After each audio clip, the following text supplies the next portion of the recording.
¿Qué tal, respetadas y respetados oyentes de www.monteriaradio38grados.com, www.rionoticias.co, Instagram, Periscope, Twitter, Facebook?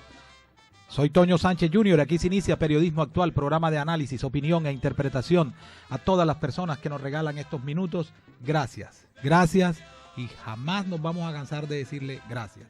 Que Dios les retribuya ese tiempo que nos regala con bendiciones de prosperidad, salud, gozo, alegría, sueños en grande.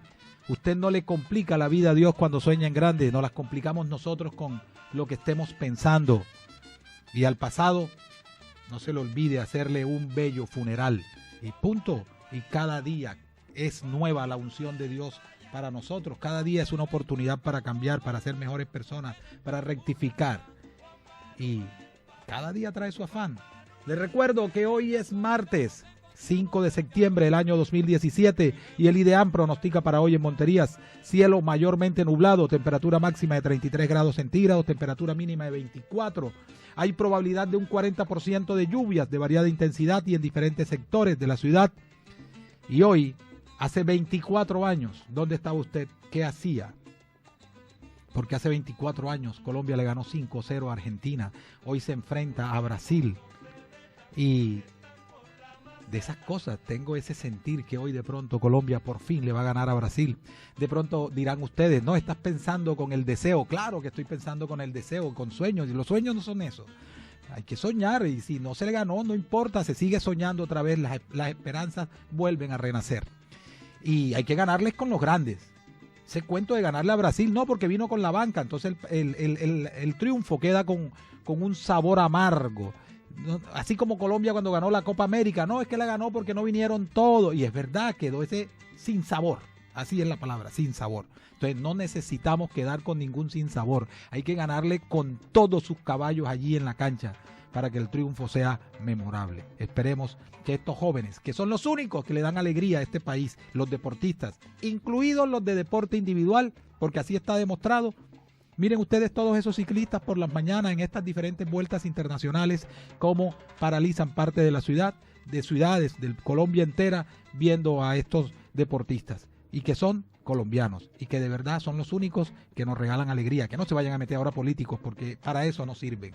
Ellos sirven es para eso, para darnos alegría. Una corta pausa comercial, ya regresamos. Caminar, compartir, jugar. Todo es posible en las noches gracias a ELEC S.A. ELEC.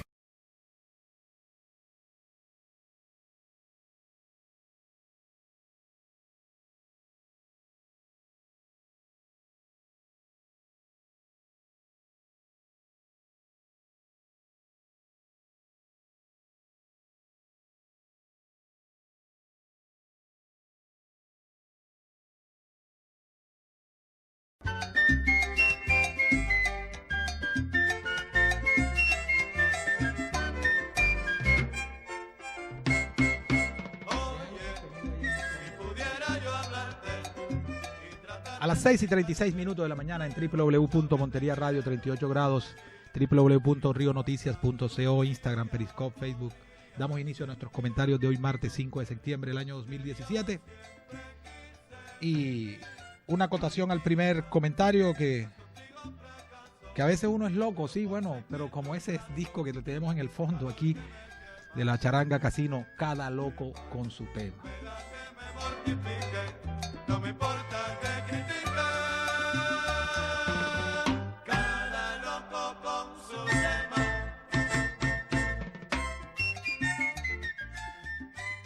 Para matar a un monstruo hay que aliarse a otros monstruos. El enemigo de mi enemigo es mi amigo hasta que se vuelva a convertir otra vez en mi enemigo. Con esas dos citas, con esas dos palabras, inició la serie Narcos. Yo sé que hay personas que no les gusta este tipo de series, pero la serie de Netflix para mí es determinante, más porque ese tema siempre lo he investigado, he escrito sobre él, tengo mucha documentación, faltaría muchísimo por escribir. sé que muchas personas han quedado molestas o les ha incomodado la forma en que se han manejado las series en Colombia, y que de verdad que sí, ha sido como con mucha apología. Pero me llamó poderosamente la atención la serie Narcos. Yo no la quería ver cuando salió la primera vez. Yo nunca la quise ver. Pasaron como 4 meses de tanto escuchar comentarios. Dije, voy a acceder a verla. Y de verdad que me sorprendió la primera serie por todo el material histórico que allí está. Ellos se cuidan mucho y al principio dicen, esto está basado en hechos reales, pero para efectos de dramatización, muchos diálogos, muchas circunstancias fueron cambiadas. Ese es un juego que también tenemos los escritores cuando escribimos y decimos, todo esto hace parte de la ficción, cualquier parecido a la realidad es una mera coincidencia, todo este tipo de cosas. Bueno, pero son unas maneras de las personas de blindarse para cualquier tipo de acción civil. Pero está demostrado que en Colombia y aún más en Córdoba, la ficción, la verdad, la realidad supera la ficción. Eso no hay duda de esto. Y si quieren, no se vayan tan lejos. Miren el caso Zapa. La realidad de eso que allí ha sucedido supera cualquier ficción. Y esta serie inicia la segunda parte yéndose hacia Cali y me llama poderosamente la atención, y yo espero que todos los políticos de Colombia, ya yo espero que Samper esté denunciando ante organismos judiciales por injuria y calumnia a esta serie y a Netflix, por supuesto, porque le dan duro. Y puede uno observar el pragmatismo de los Estados Unidos, porque la serie es narrada por el agente de la DEA, Javier Peña, que fue el mismo agente que con otro estuvieron en la cacería, porque eso fue una cacería de Pablo Escobar. Y queda plenamente establecido allí una historia que siempre se habló, pero que nunca se ha querido plantear y nadie lo ha planteado, solo hasta esta serie que lo ha hecho, y tiene que ver con que Estados Unidos sí quería que el cartel de Cali se mantuviera para tener un equilibrio entre los carteles, pero controlado. Y la negociación que se estaba haciendo con el gobierno tenía el aval tácito de los Estados Unidos. Y Estados Unidos sabía que a la campaña de Ernesto Samper habían entrado $6 millones para la segunda vuelta, y que no hicieron parte de lavado de activos, sino que hicieron parte de un aporte a la campaña de Ernesto Samper. Allí, en esa serie, reproducen los audios originales, no son los que monta la serie, no, los audios originales que se conocieron en su momento, y de las conversaciones de Giraldo, las conversaciones con Gilberto Rodríguez, las conversaciones de Medina con Gilberto Rodríguez, y donde dice, pero es que nosotros queremos tener la seguridad de que lo que estamos entregando, de lo que lo estamos aportando, se va a ver reflejado en beneficios. Imagínense ustedes una conversación, traigan ustedes esa conversación a 2017. Cartel de Cali, Gilberto Rodríguez, hablando con un político de Córdoba. ¿Qué hubiese pasado? ¿Ah? Y no pasa absolutamente nada en Colombia. Ni siquiera se dignan a denunciar por injuria y calumnia a los productores de Netflix. Y debería ser una demanda multimillonaria, porque Netflix ahora mismo es la sensación y es lo que más está disparado en la bolsa. ¿Ah? Sería un buen negocio, ¿no? Demandarlos, pero ¿por qué no lo hacen? ¿Ah? ¿Por qué no se meten con Javier Peña? Y allí descubre uno cosas como esta, y que han sido documentadas. ¿Ah? No es porque la serie lo diga, es que han sido documentadas. Lo interesante de la serie es que la revive. Y qué bueno que la juventud de ahora la viera esta serie, para que sepa lo que fue esta porquería de país del interior, para que vean qué hacían los de Bogotá, la oligarquía de Bogotá política, qué hacía.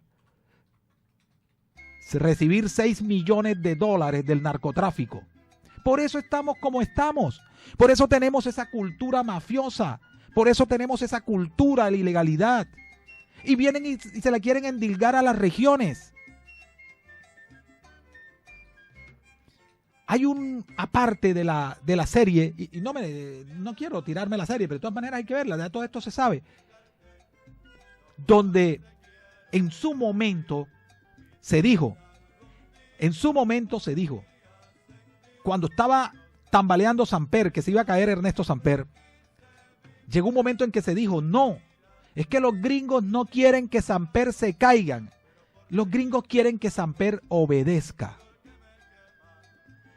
Y ahí hay una escena en donde el embajador de los Estados Unidos para ese momento, hablando con el agregado de la DEA para Colombia, que era un señor apellido Toff, que fue el que acuñó la palabra más cierta, pero que le ha dolido tanto a Colombia, pero que es cierta, es una verdad de a puño, ubicándonos en ese momento histórico, y dijo, Colombia es una narcodemocracia.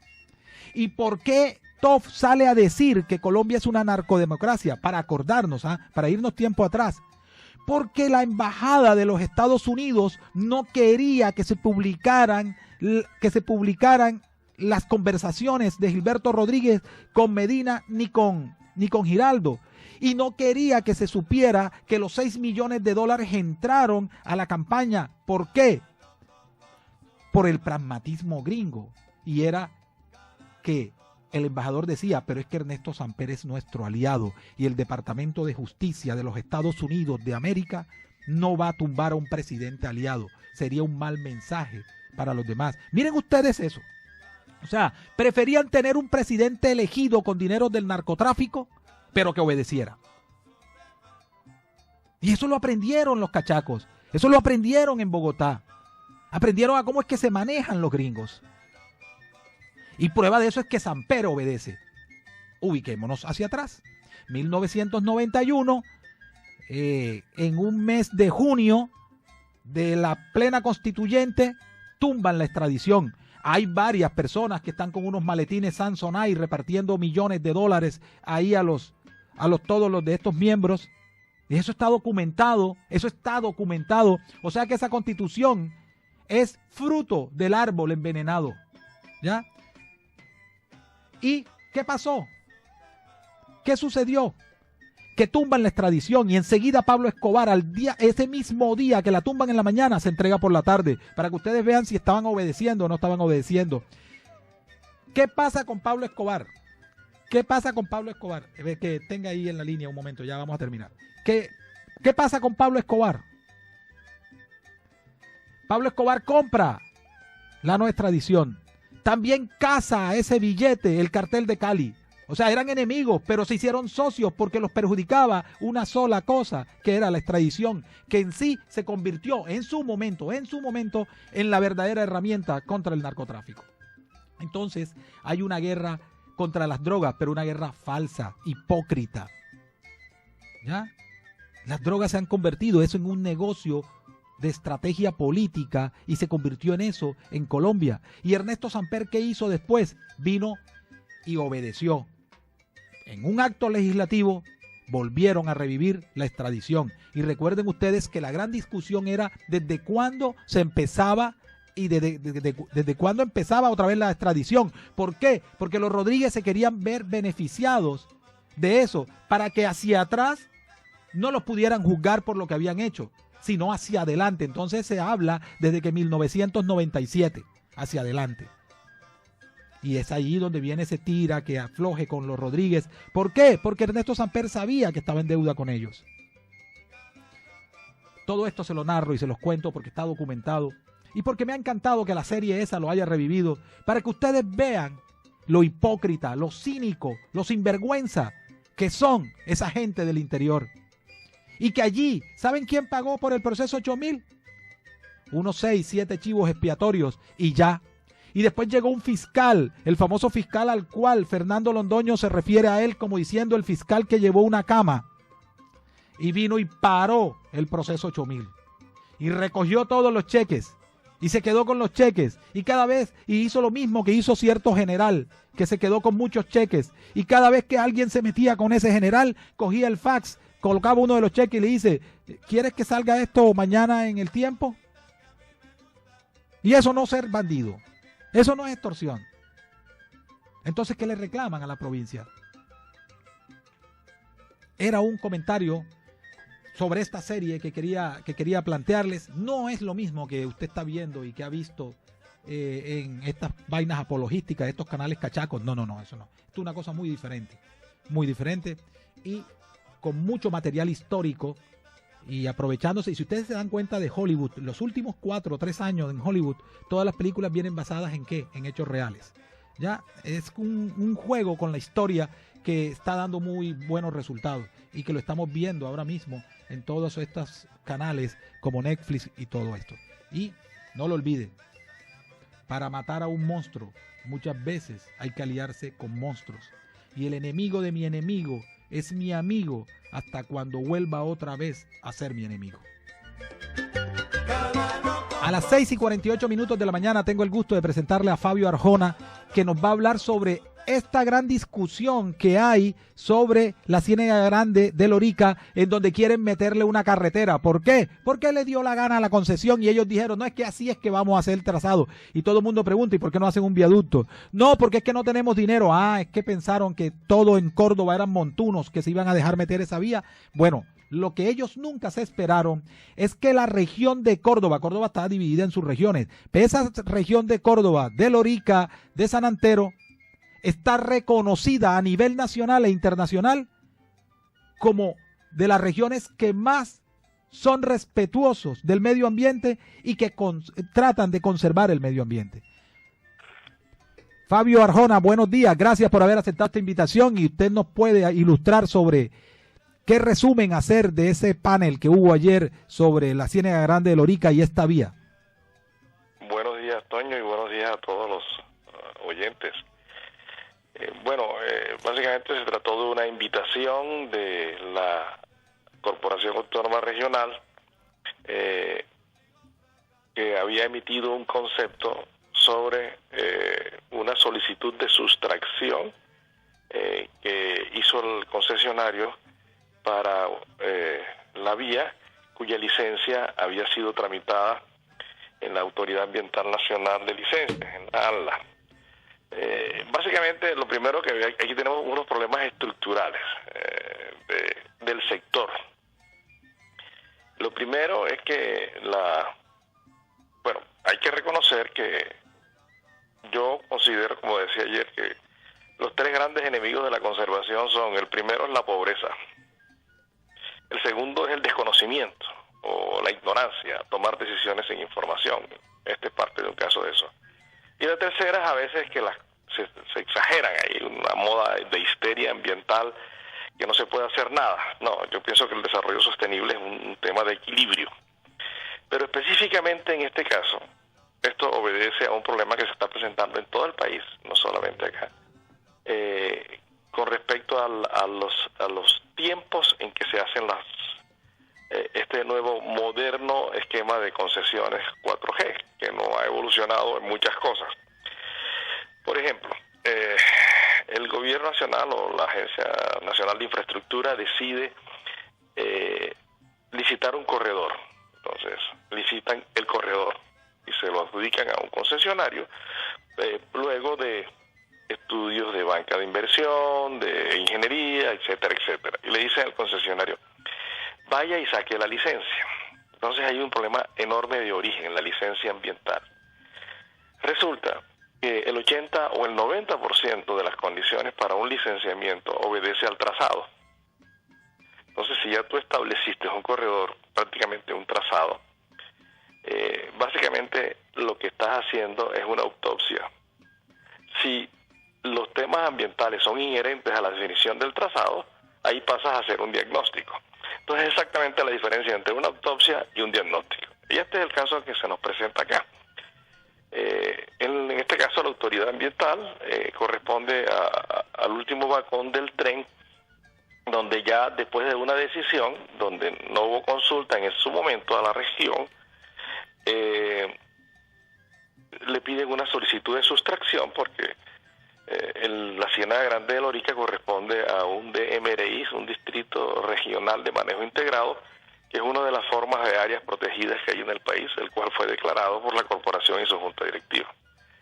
Entonces, en este momento ya con una decisión de trazado y de tecnología de construcción, se viene una discusión en este momento sobre el cual la autoridad ambiental regional niega la sustracción del área porque la información que recibe en este momento pues no es satisfactoria en términos de las afectaciones que puede tener la obra. Entonces, digamos, es obvio que este país necesita conectividad. Yo soy un convencido de que gran parte de la competitividad de este país está limitado por las carreteras. Hay unos indicadores de la banca multilateral de número de kilómetros por millón de habitantes. El Banco Mundial hace como 10 años leyó un informe en Estados Unidos, tiene 28.000 kilómetros de carretera por millón de habitantes. La región tiene, creo que algo cercano o superior a 2.000 kilómetros. Y Colombia está en menos de 1.000, está en el país 140 y pico del mundo. Y tenemos tratados de libre comercio firmado con todo el que aparezca. Entonces, y una tonelada de carga de Bogotá a Cartagena, Buenaventura, vale más que de ahí a Tokio. Evidentemente que el requerimiento de infraestructura vial es un tema prioritario para el país, es muy importante, siempre y cuando, pero hay que conservar y no hay que abandonar el tema de los servicios ecosistémicos que puede causar una mala vía, o un mal trazado, o una mala construcción. Fabio, me gustaría preguntarle, entonces, ¿cuál sería la salida? ¿Qué solución se podría presentar ante esto de que esa forma en que ellos presentaron cómo era el trazado de la vía es lesivo para la Ciénaga, además que de ser un área protegida? ¿Cuál podría ser la solución? Bueno, primero, de todas formas la carretera va a tener que pasar por el área protegida. Entonces es una cuestión de definir la mejor ruta y hay que escindirla si queremos tener una vía. Hay que escindir el área protegida. Primero que todo es un trazado adecuado. En principio no tengo toda la profundidad de la información, pero yo pienso que la margen izquierda podría ser un poco menos lesiva. Pero segundo es el método constructivo. Eso es una especie de dique, ellos llaman dique permeable, pero que indudablemente no, es decir, esto se podría hacer en cualquier lado. Estamos hablando de un área protegida de alta sensibilidad ambiental, que ha tenido impactos históricos y que, bueno, y que si se le da otro golpe, pues puede ser bastante grave. Entonces, básicamente el país tiene conectividad, la carretera sirve para que haya más competitividad, pero localmente la región se ve afectada por empobrecimiento, por deterioro de sus servicios ecosistémicos, por disminución aún mayor a la pesca, a los recursos, en fin, cosas que deben ser tenidos en cuenta en un proyecto. Es decir, la discusión no es carretera sí o carretera no, o que pase por el DMOI o el DMRI o no, o se sustrae un pedazo para hacerlo. El tema es hacerlo bien. Y tenemos ejemplos donde se han hecho bien. Aquí cerquitica, a menos de 200 kilómetros, 300 kilómetros en Cartagena, se generó la misma discusión cuando la doble calzada de Barranquilla-Cartagena iba a entrar por la Ciénaga de la Virgen. Tenían el mismo planteamiento. Una especie de dique, que para mí es un camellón, con sillos y qué sé yo, y puentes. No, se decidió por un viaducto. Y está funcionando perfectamente. Entonces, si deciden ese trazado, yo pienso que lo mejor podría ser un viaducto que te evita, entre otras, también que colonicen las orillas de la carretera, porque no son las causas directas de la construcción, sino indirectas. Entonces se te genera asentamientos y demás que van a causar un enorme deterioro. Es una discusión muy sencilla. Lo que pasa es que a veces los sectores, como les digo, necesitamos conectividad, necesitamos carreteras, pero por favor hagámoslo bien. No es que sí o no, hay que hacerlo bien. Entonces hay esquemas financieros que a veces no tienen en cuenta la pérdida de los servicios ecosistémicos para meterla, el valor de la pérdida de los servicios ecosistémicos para meterla en la ecuación. Entonces, si tú le sumas eso y el kilómetro no te vale 2 millones, sino que te vale 5, entonces entonces ya sí es competitivo con un viaducto que te vale 4. En fin, es una especie de trade-off, como dirían, para decidir esquemas reales que no causen problemas y que permitan una convivencia entre el ecosistema, las comunidades locales, los municipios ahí asentados y la conectividad del país. Fabio, mil gracias por regalarnos y por ilustrarnos con este tema tan sensible como usted lo ha mencionado y que de verdad es así, y que aquí nadie está diciendo que no hagan la carretera. No, aquí es que de verdad se busque la forma de hacerlo bien. ¿Y por qué no pensar en un viaducto? Yo sé que usted recorre el mundo. Cuando esté nuevamente aquí en Montería, nuestra invitación abierta para venir aquí al estudio y hablar largamente de este tema ambiental, para que las personas sepan que esto no es un embeleco, que esto es algo más serio de lo que se imaginan. Así es. Muchas gracias, Tony. Bueno, allí estuvimos a Fabio Arjona, que él tuvo la oportunidad de venir ayer a ese panel que se realizó en la CBS, en el auditorio de la CBS ayer, desde las 2 de la tarde hasta las 6 de la tarde. Estuvieron varias personas autorizadas del país en temas ambientales y la discusión sigue siendo la misma. O sea, hay dos opciones. O sea, uno es que la vía se vaya por la margen izquierda del río Sinú. Eso obligaría a que hicieran 2 puentes sobre el río Sinú. De todas maneras va a tocar parte del área protegida. ¿Qué se pide que se haga en el área protegida? Que sea un viaducto. Por el otro lado, por la margen derecha, allí ya la incidencia es mayor, entonces también se pide que se haga un viaducto. ¿Saben ustedes cuáles han sido las excusas de la concesión? Vea, mire que ahí hay gente que se ha metido ya ahí, ustedes la han dejado. La misma cosa de siempre.